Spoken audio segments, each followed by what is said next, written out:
Hi, I'm Kåre Fugleholm. I'm a consultant neurosurgeon here at Rigshospitalet at the Department of Neurosurgery. We cover an area of 3 million inhabitants and we do 3,700 surgeries a year, of which none are spinal surgery. We do only cranial surgery and peripheral nerve surgery.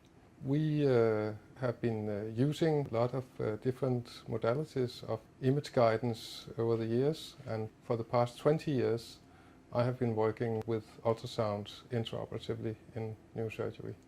We have other systems here in the department as well that has been used in parallel for some years, but I have only used the BK Medical system. If you look at the FlexFocus 800 system like we have here without the battery, it's very easy to get room for it in the OR, and it's very different from the kind of freezer-like or refrigerator-like boxes that you get with other systems. So it's very easy to have in the OR. It's easy to set up. It's easy to boot. It doesn't take long. From the moment you decide that you want to use ultrasound, it takes less than 3 minutes before you're ready to puncture assist or puncture the ventricular system, whatever you're going to use it for. You don't need any preparations. You don't have to have scans in advance.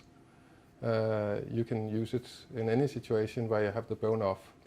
There are two different types of puncture guides, and these are designed for the craniotomy probe, which is this one, and for the burrhole probe, which is this one. And those two can be plugged in at the same time, and if you switch one on, it'll be the system will selecting the one that you switch on.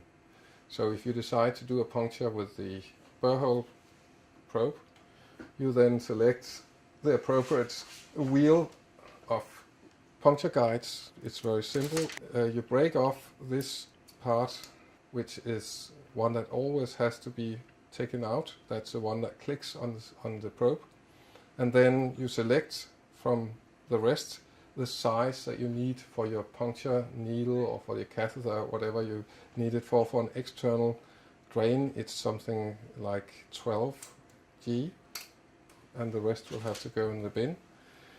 And then you place this in the hinge here, and you can then open and close. It has a little snap here, open and close. And you place it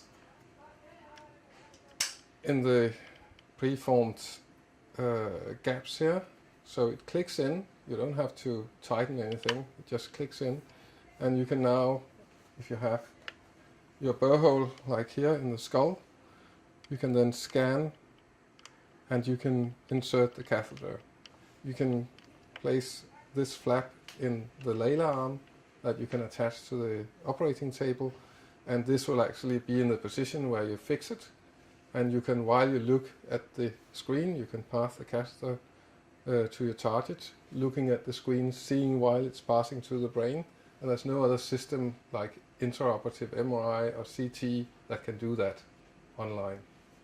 So that is the real advantage of this. If you have an abscess you are going to puncture, you can see the abscess shrinking while you're actually aspirating the pus. If you place a catheter, you can then rinse the abscess cavity with antibiotics dissolved in water, and you can see it's blown up again, and you can see it's empty, and so on. You can flush it till it's actually clean with antibiotics if that's what you want, and you get full control by looking at the image.